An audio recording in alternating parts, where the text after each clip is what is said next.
dull up after certain age. The blood flow goes down badly to the heart, and orthostatic hypotension will give you a variation in the pressures, and the patient will be on some kind of BP drug, and will stem had very simple test. Make the patient lie down supine, flat, take a BP, immediately make them get up. Okay, of course there should be two people standing with they'll collapse because you are carrying stethoscope. The patient will go down immediately with the head. So what I do, I generally keep it close to my bed, where they are standing. And then you take it 035 because again orthostatic hypotension, more of medicine coming now. It is early, delayed, transient again. So you may not even catch it. Sometimes it happens I am able to catch it. My neuro is not able to catch it. We both go for vertebral tilt test, table tilt test. And there we are fighting, no, it is not this, it is not that. See, sometimes what happens, drug effects now have majority of things.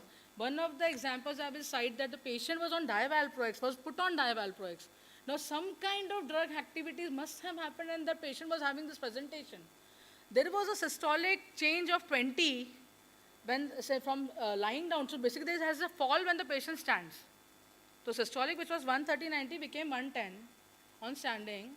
And the drop was again 80. So now you make out it's an orthostatic, and then you give midodrine and fluticort based on that. But to touch on even that, you better consult your cardiologist and neurologist friends before prescribing. Because here you are giving something which is going to stimulate the heart. Now these drugs are similar, so be very cautious. But one fine BP test coming from your medicine can just rule out this diagnosis within 2 minutes. No, nothing will go wrong. Just small test. Okay, so this is right, sir has rightly mentioned. In fact, he described an entire history, so I need not say except for saying that there is a gap. Now coming to case 3, now this was a 35-year-old male with a complaint of giddiness while getting up, lying down, while bending to pick up things from 1 year. So he saw multiple ENT, neurologist, took anti-vertigo medications like hell, he wanted to get fine. And when finally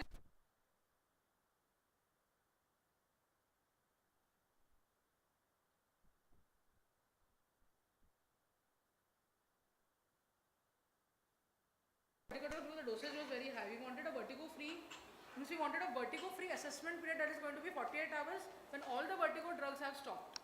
Only vertigo drugs, huh? None rest of the thing is in place. Your BP drugs and all, everything is in place. Now only vertigo drugs. We stop it for 48 hours. See the patient back now. When the patient generally we are so confident now. We are very confident with posterior canal. We are very confident with horizontal. We don't want to assess anterior canal. Rare condition, no? Rare है. हो नहीं सकता है, ऐसा नहीं है, होता है. And it is simple है, treatment तो और simple है, okay?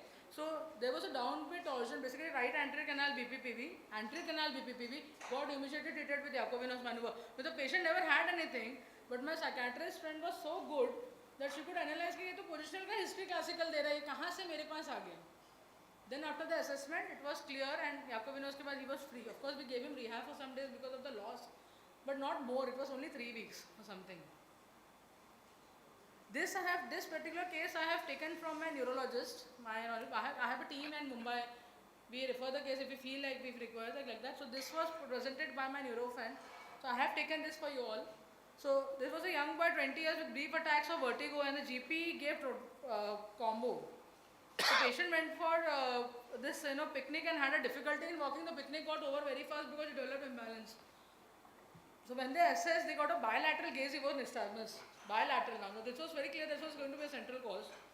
And they did the left upper limb, the finger nose test, which was left upper limb showing attacks. The left upper limb attacks, finger nose test negative. Okay, positive, sorry. So this was having, the patient was having thrombophilia and he had got a cerebral stroke.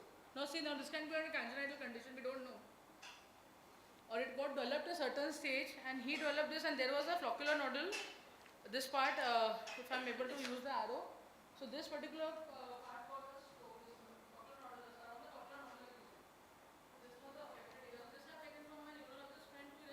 showcase how the different varieties of vertigo.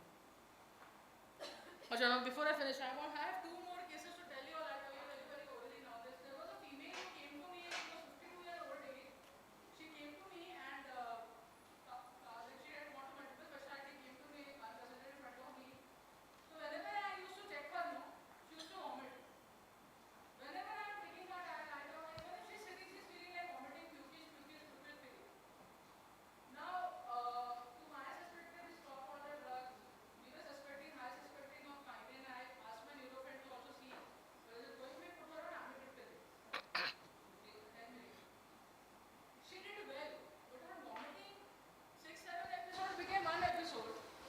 it still continued. My voice is loud.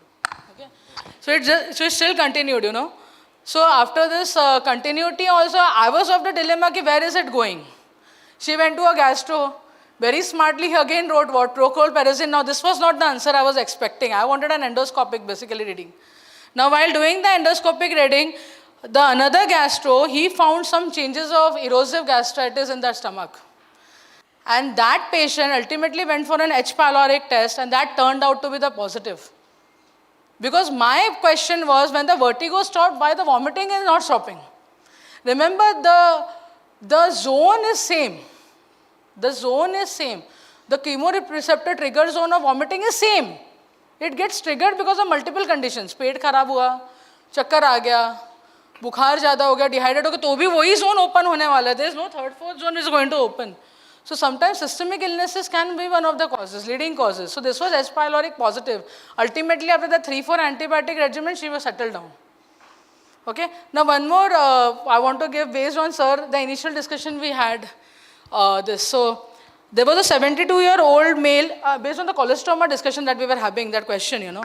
So the 72, it was not 72, I think 60, 67. Recently he came. So he had a cholestoma left ear. He had come to me post-surgery and his mustard cavity was getting basically healed, you know. He was a chronic alcoholic. Means he was drinking since last 15, 20 years, a bit, maybe a bit depressive. We don't know now because he's coming with an abnormal presentation, post-surgery, drinking, and he wants to drink 90 ml every day. Now what I should tell you, don't drink or reduce the half. Now this was something which was again a question. Depressive symptoms, coming with new cavity, and there was sensory ataxia.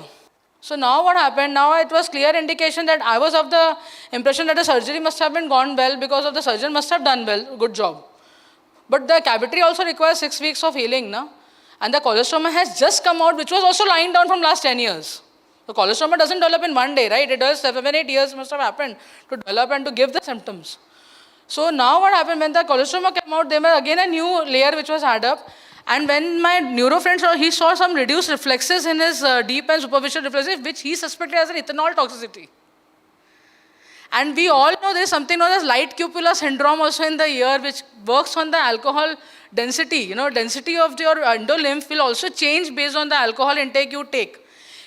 Dr. Amol sir and maybe Dr. Gauri ma'am will agree that if I get a patient and make him drink for a day and then test him on the VNG, I'm going to get VNG findings. Correct? Sir, agreed? So that means there can be multifactorial cause of a vertigo, and you need to anticipate based on the diagnosis of exclusion. Okay? So your key to this will be your history. So one and all you include, in fact, he was given thiamine and then he did better. And now we have put him on rehab. So of course, a 10-year-old illness will not vanish in within like 3-4 months, but the rehab will help him over the period of time. So that is the take home for this, now this particular thing which I wanted to say. So with the end of this, so never miss on BPPV. Don't miss on the posterior circulation strokes. Don't miss on the history. Don't miss on the ENT examination. Hints and repositioning techniques are very important, and that is what I wanted to say. And with this, so that same thing which I would want to say that, again, if you want to take this, that a case is different, history plays a very important role. Symmetrical changes are more in, more symmetry, more of peripheral vertigo. MRI brain, don't refrain from taking a neuro opinion, and even your neuro should not refrain from taking an ENT operation. And an ENT can always use an otoscope, and a neuro can always use an ophthalmoscope. And if they don't want to use it, we can always forward it to our ophthalmologist for dilated pupils and papilloedema if you want to see an intraocular pressure raise, glaucoma, which are the other causes, rarest chances. So you can always think about all this, and vestibular rehabilitation is always a key factor. Okay? Now, questions?